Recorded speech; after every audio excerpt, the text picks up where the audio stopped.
Good morning. Thank you so much for having me. It's actually a great honor to be here. It's my first time to be at Tishkil International University. I'm grateful for the English department for inviting me to give a talk on social and emotional learning. Being a major of literature, I want to start by giving you an example about my topic from a novel.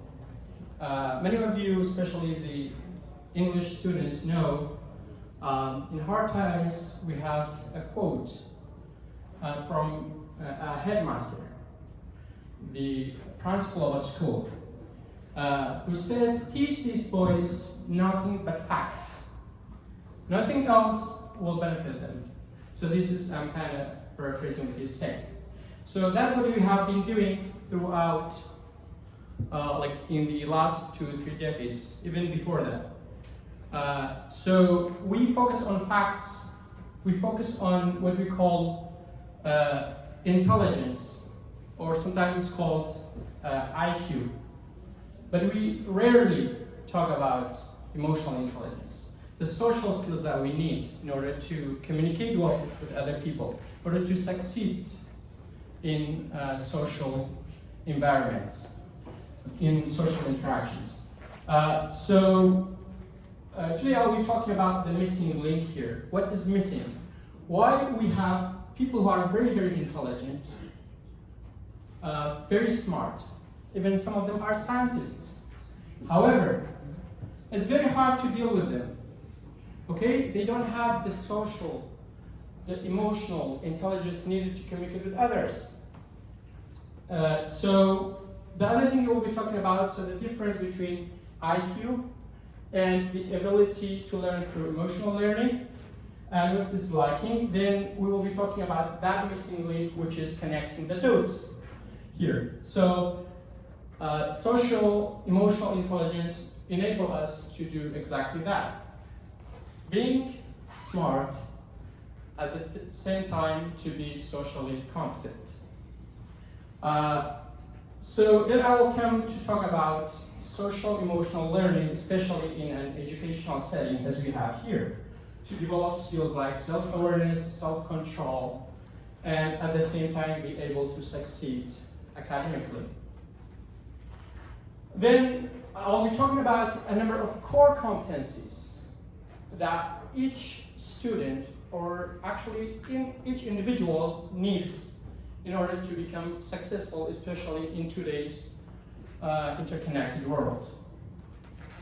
And I'll be giving you examples and skill sets that one can acquire in order to be socially and emotionally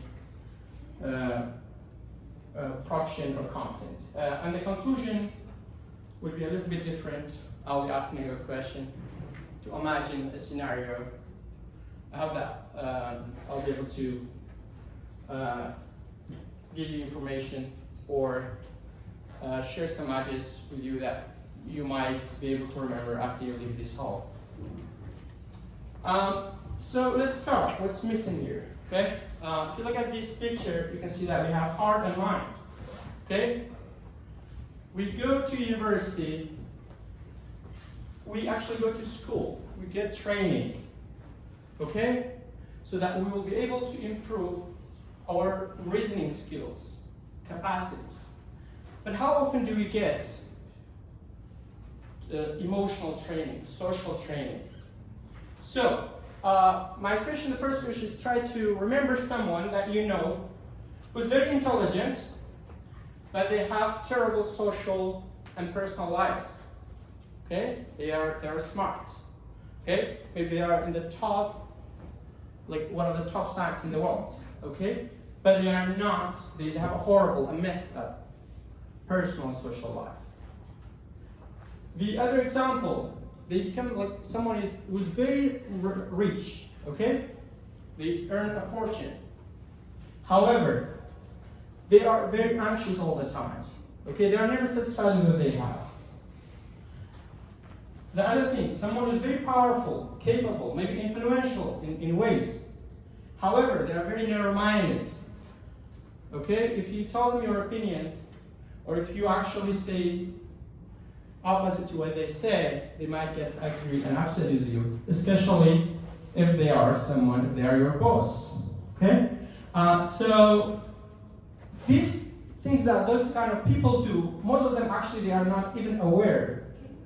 They are unforgiving, narrow-minded, or that their terrible social life or personal life has anything to do with their lack of those emotional and social skills. So, what do they lack? This kind of people. What's something that they need to have in order to become intelligent, powerful, if you like it, financially rich? Well, the answer is they lack emotional intelligence. So there is actually a new trend in human development that says emotional intelligence is more important than IQ. So if you look at the top CEOs of the international companies, usually they are not the smartest people in terms of IQ. They are not all Einsteins of this world. However, they have the social, emotional intelligence needed to deal with everyone. Okay? They can manage stress, they can manage difficult tasks, they can track the company's functions and dynamics, so they will be able to lead. And that's what most people lack, leadership skills. Most of us, and this is a skill that usually we acquire. It's not something, maybe there are people who are charismatic. You see somebody he has charisma. But that is a rare talent. Not everybody is charismatic. So it's something that we learn. And it starts all the way from preschool, even to people who are doing their postgraduate studies, or they are working in a company. So, what is emotional intelligence? As you can see here, it's the ability of a person to be able to monitor his own feelings or emotions and the emotions of other people. And at the same time, you'll be able to use that information to deal successfully with other people. So, in the words of Dale Carnegie, there are a lot of people who are financially rich, but they are very poor when it comes to social communication. They don't have that skill.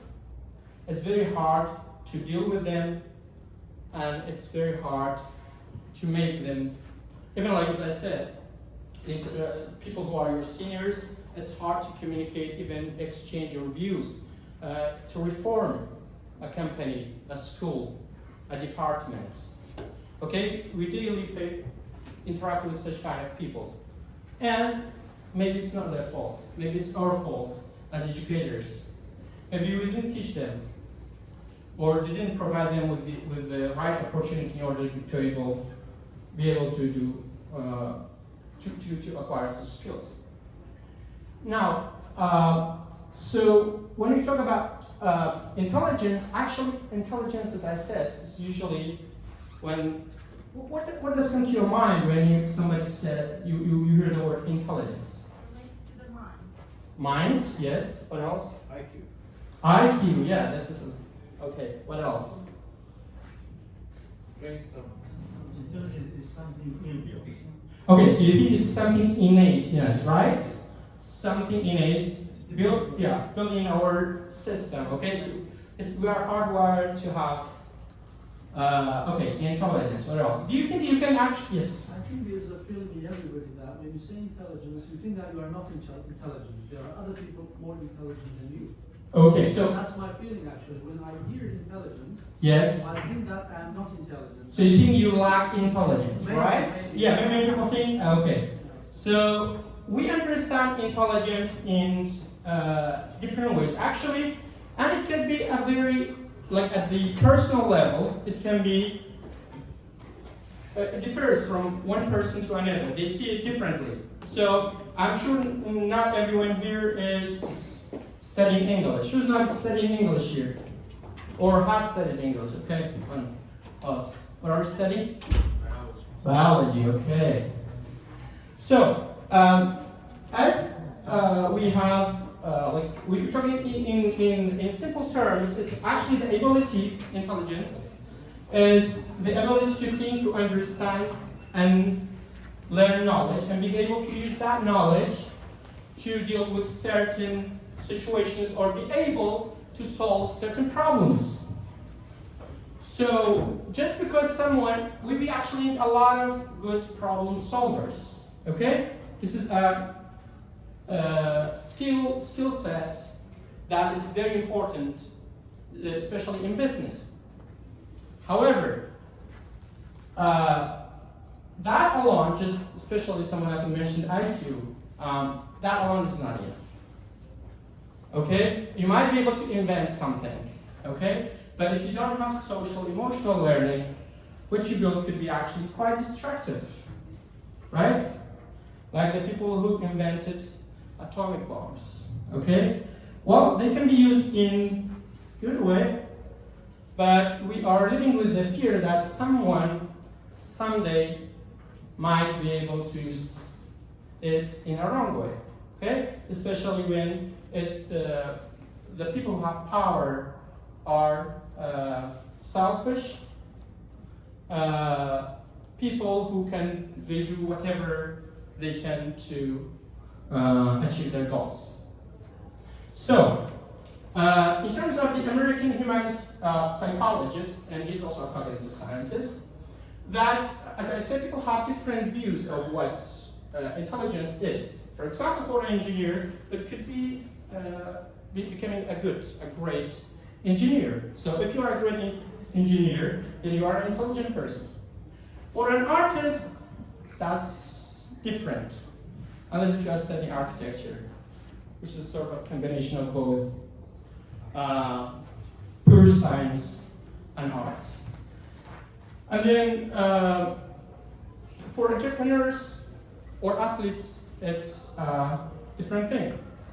Okay, so I don't know if how many here watch actually football. I'm a big football fan. So who thinks that Messi or Ronaldo are intelligent when it comes to soccer or football? Or maybe Ronaldinho, we used to call him a genius, right? Yeah. Messi, okay, so I don't want to get into that controversial topic here, but yeah. Messi is socially more stable than Ronaldo. Okay. So he has this skill. I've heard it said that Messi talent is inborn. It's Okay, innate, right? It's inborn talent. But for Cristiano, You have to work hard, right? Hard work. Okay. Hard work.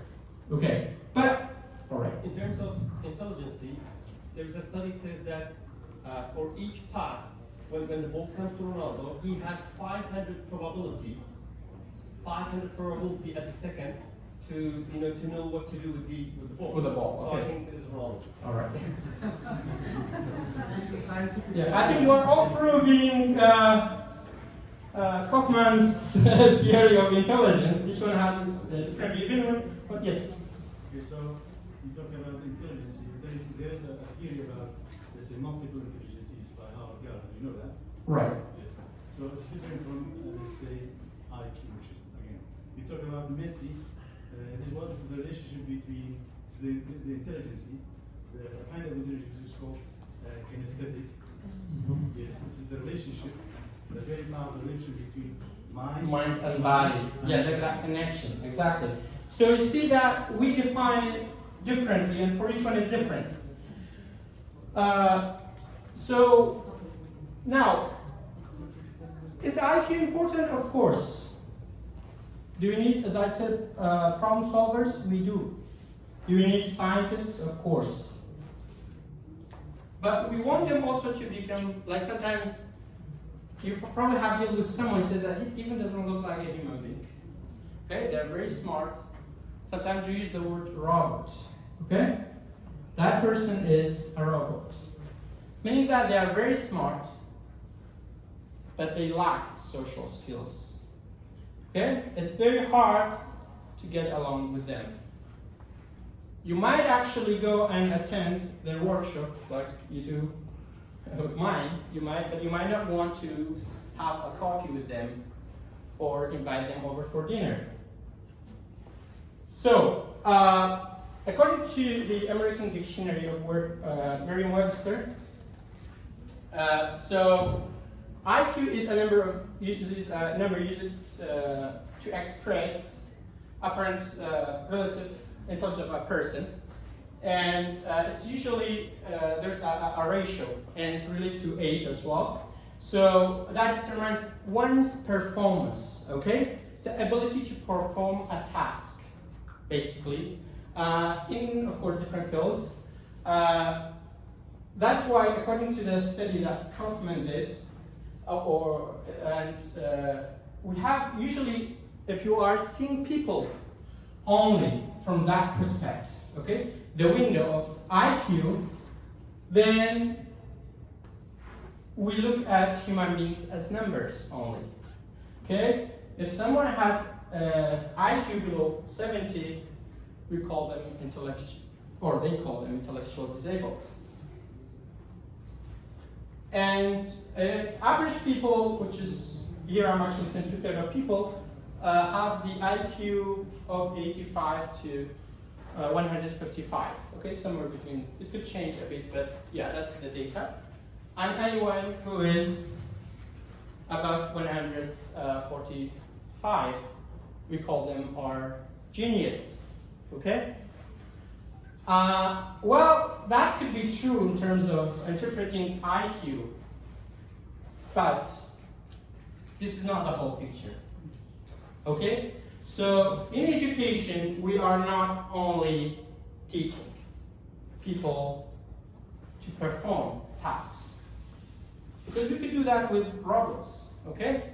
There's something called artificial intelligence, and you probably all know, especially people in the engineering and science field, know that actually you could have robots do most of the things that we do. Okay? But if I ask a robot to interpret a text for me, whether it's from literature, from a religious text, okay? Tell me about the historical background, the cultural background, the emotional interaction that one might have with that text. Maybe the most advanced robot cannot do that. This is the skill that is unique to human beings. Now,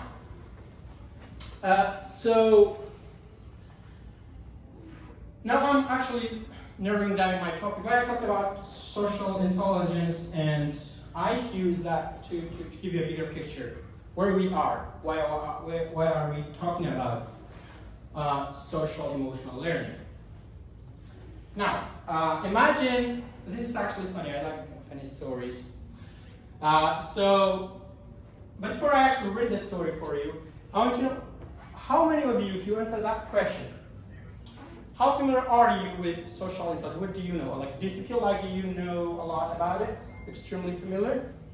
How many of you actually know a lot about that topic? Raise your hands if you know a lot about social emotional intelligence. Okay, you've got one. Great.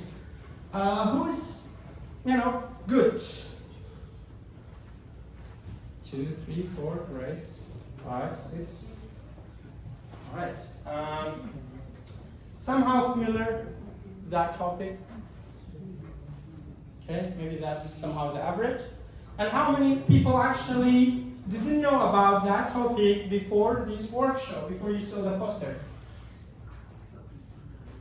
Okay, well, there. Okay, good. Well, just admitting that you don't know everything about it shows that you have social and emotional skills.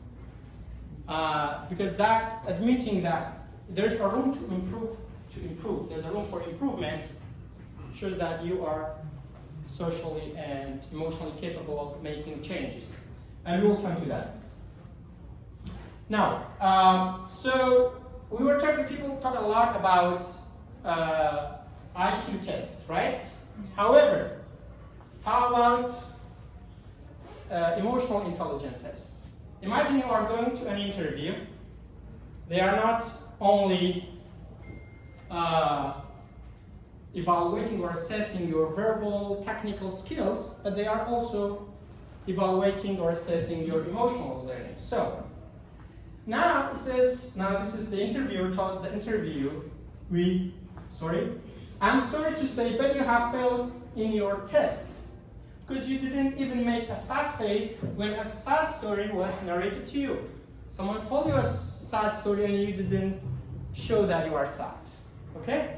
That's funny. But actually there is a term called empathy or sympathy, showing sympathy to other people.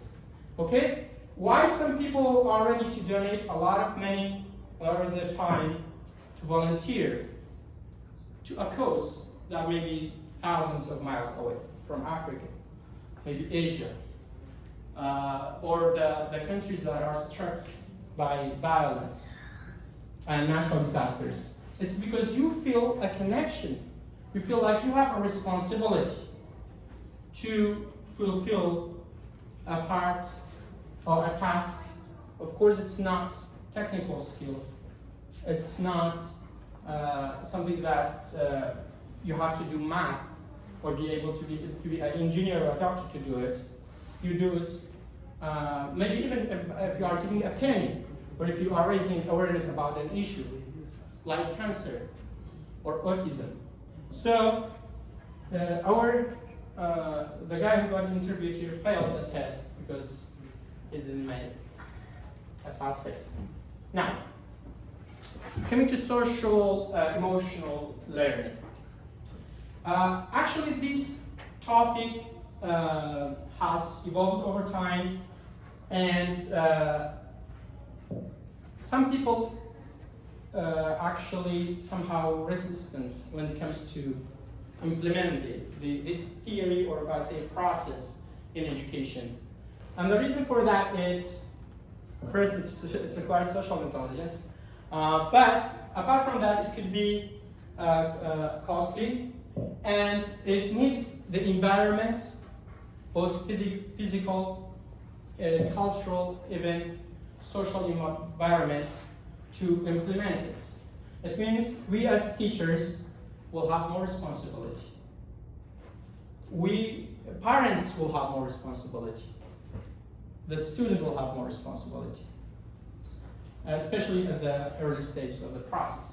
So, but why do we need it? Okay?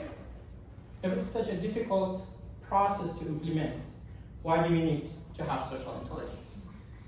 Well, if we actually implement that either in schools, even in companies, in private sector, we'll be able to teach people what we call them interpersonal skills.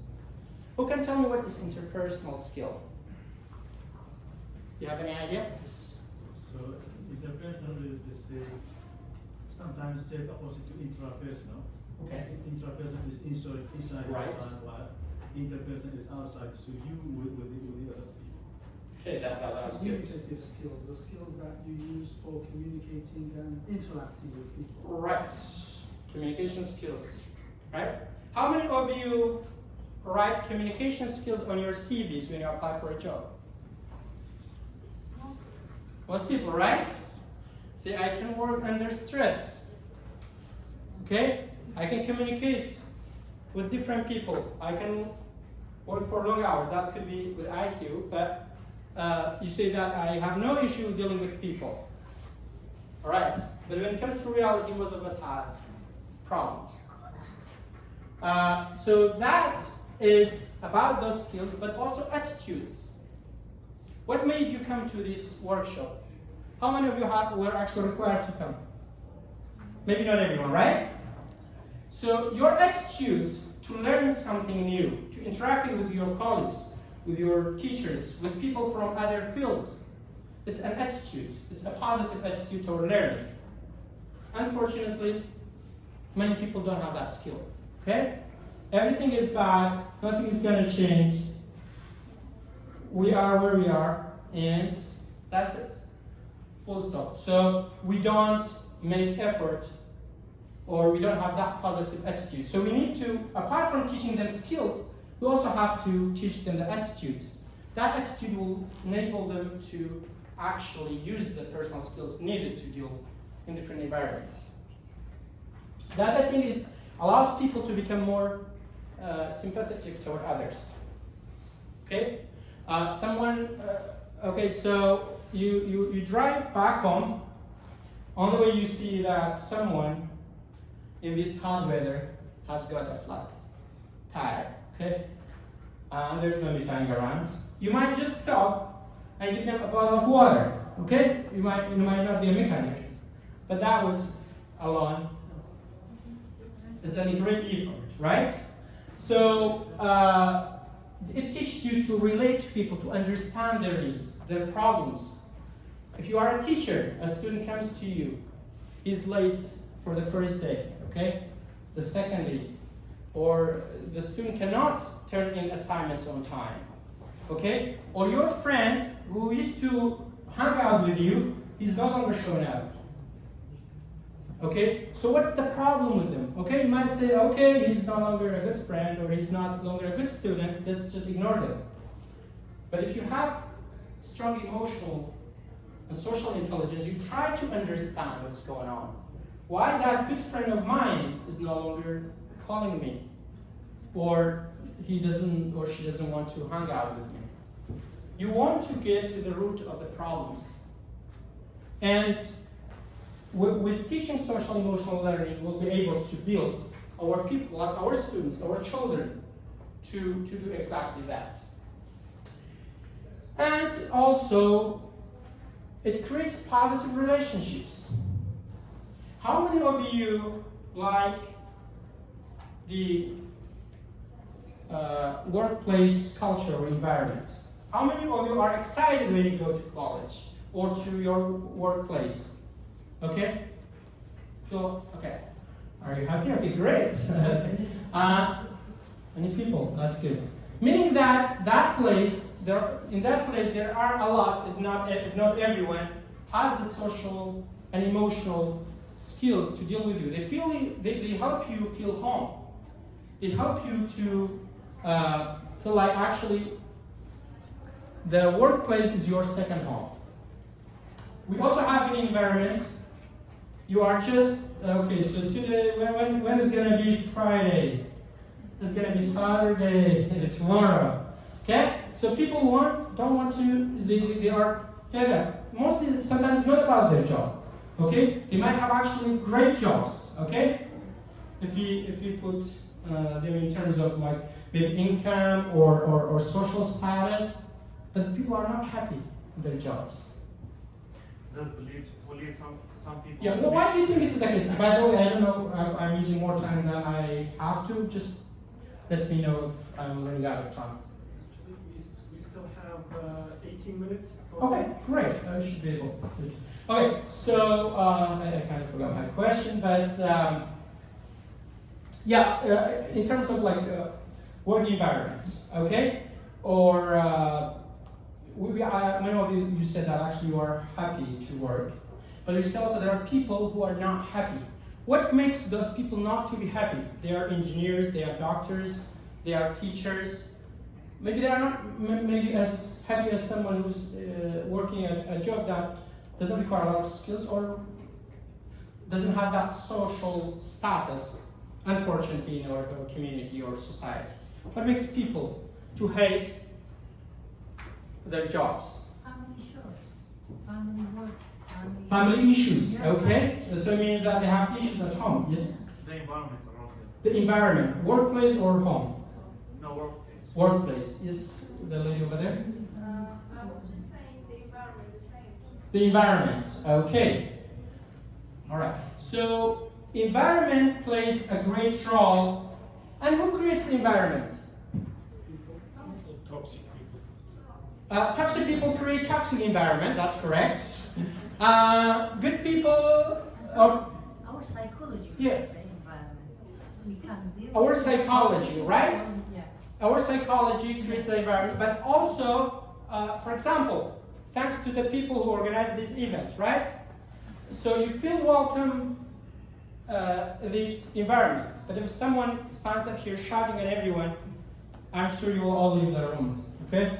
You don't stand such kind of people. So people, sometimes you say, okay, it's a personal issue, but it's not. If you are not positive, you create a negative, or you send negative energy to people around you too. So when people actually make hiring decisions, especially these days, sometimes they make that decision not based on your IQ, but how you actually did in the how you dealt with the interviewer, the people that you met. Okay, the way you came into the room, how you went out, what did you say to them, were you mean to them or the people? Okay, so I actually had a friend who said, in order to know if someone is actually worth being a friend, is not someone who acts well in front of you, but when, for example, you go to a restaurant and see how they act or react to the waitress. He or she will she or he respect the waitress? So that shows their social skills, not because you are equal, socially equal. That doesn't show a lot, because you might have interests. But so most of this, the people, for example, in school, students who are have a higher income or belong to a upper social class, sometimes they look down on people who are less fortunate than them with this thing, and creates problems like bullying in school, even at the university level, right? We kind of create those segregated groups of people because people lack this skills. Above all, you want people to be responsible, okay? So I'm sure that all of you have families, right? Either working or living or are at home right now, okay? And you all have maybe a device, a computer, money, or something left in their custody, okay? And because you know that they are responsible and caring, that's why you are not worried. Maybe you left your kids with someone, right? They are babysitting their kids. But if you are not sure that they are acting responsibly and they are caring, then you will not delegate that responsibility to them. So it's the same thing with students. We want students to be responsible. If you come to the class every day, okay, making sure that everybody studies for that day, you spend the entire time, if you are asking questions, especially if you have a group, you might not be able to do that. We want students to study themselves, not to be forced to study. The other thing is, it's actually a part of a continuous human education and development. By the way, I actually say that I've heard from other people, I think our greatest teachers are our parents, educators. They educate us, they teach us how to act in social situations. We are rarely taught in school certain skills that we acquired or achieved or got from our parents or close relatives or friends. Okay? When they tell you go to that, or you go to an event and say you wear that clothes, not that one. Okay? So that person's from that culture, don't say this or that. They will be offended. But if people don't have social intelligence, they might offend you, and they even don't know that they are offending you. Okay, so actually there are 5 core skills. If you have social and emotional competence, the competencies actually can be divided into 5. Self-awareness. This is about how you conduct yourself. How do you act when you are around other people? That is not only acting, but what you say. How you make other people feel. Okay? How many of you had a friend or a relative who continuously says things that make you feel uncomfortable? Have you ever had someone who says things that you don't like? And they usually do it. They keep doing it. And There's people like that around us. there are a lot of people, right? And you know that, but they don't know that they actually are making you feel that way. They don't know that they are causing headache.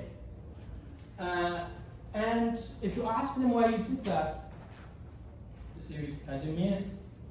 That was not my intention. It was unintentional.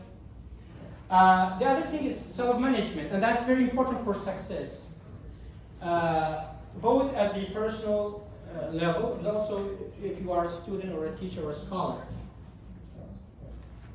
Now, when you came to university today, you all had a sort of plan, right? You kind of know what you want to do after you leave this workshop. If people have class, might go to classes. You have made some plans, right? But people with social, emotional, or strongly social, they kind of structure their days. It's not just a to-do list, by the way, but they are structuring their plans around their goals. And that's very important for students and teachers as well, because most of the students who fail is not that they don't have enough time, there's not enough resource, or that they lack friends or people support for. Is that they don't seek support. Is that they don't have self-control, as it's mentioned here. Okay, and when they are, especially in a stressful environment, they cannot act or interact well, and they are causing problem not only for themselves but also for people around them. And of course, these are all related to, for example, when you talk about here, like relationship skills. That's just because here we are not only talking about romantic relationship. That's actually a very tiny part of it. We are talking about relationship with others. How many friends do you have? Do you think? How many friends do you have on social media, on Facebook, if you use it, or Instagram? Who has less than 100? You have less than 100? Yeah. Salute to you, actually. It's my platform. How many? Less than 20, okay. What is? I don't know. You don't have Facebook, okay. Well, I'm not saying using Facebook is good or bad. What I'm saying is that we know that all the people who are friends on Facebook are actually not actual friends.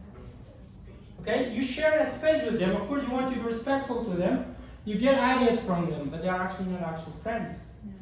Maybe it's the small circle you have. Not all your colleagues are your friends either. Just because someone is not your friend doesn't mean they are your enemy, though. You still have to deal with them, right? You have to interact with them. If you are a teacher, you don't need to be friends with all your students. There's a saying that says you have to be friendly with your students, but not a friend. Actually, I was going to say that. Be friendly. Okay? Being friendly is important. Because if your student doesn't like you, they might not learn much from you. Okay? How many school teachers do you remember? Like, you remember, like, if you think, who was the first school teacher that comes to your mind? Especially Some bad ones and some some good ones. When you say good and bad, how many of you actually, because they didn't know how to teach their classes? No, it was not because of teaching, the way they taught.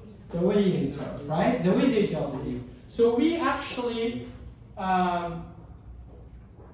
say we don't remember actually what someone said to us, but we remember how they made us feel, right?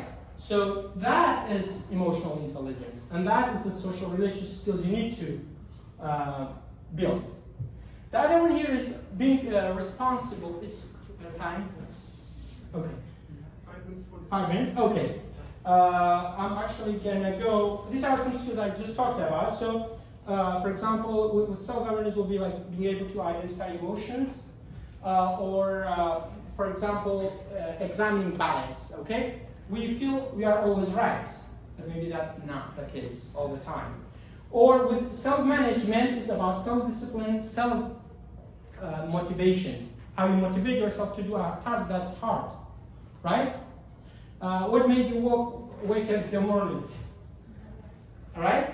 So maybe there's some emotion, there's maybe some stress, maybe a combination of both. But if it's motivation, it would be better. With social skills, we know that how to talk to other people and show empathy and compassion. The other one, in human relation, we need skills to communicate. The last one, being able to make good and sound decisions. This is also important. We make decisions in our lives. We have to. Sometimes you have to do it in split seconds. All our decisions are not good. But if we have social and emotional intelligence, we consider a lot of factors, especially the impact it has on other people and ourselves in the future. How does that impact?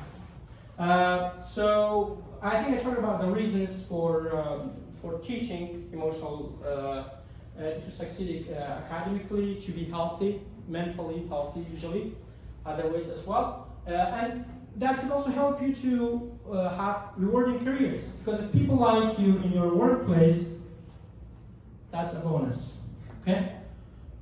And you will also enjoy your job, as I mentioned, whether you feel welcome in your workplace. And for us educators, also, it helps us to promote what we call educational equity, but not equality.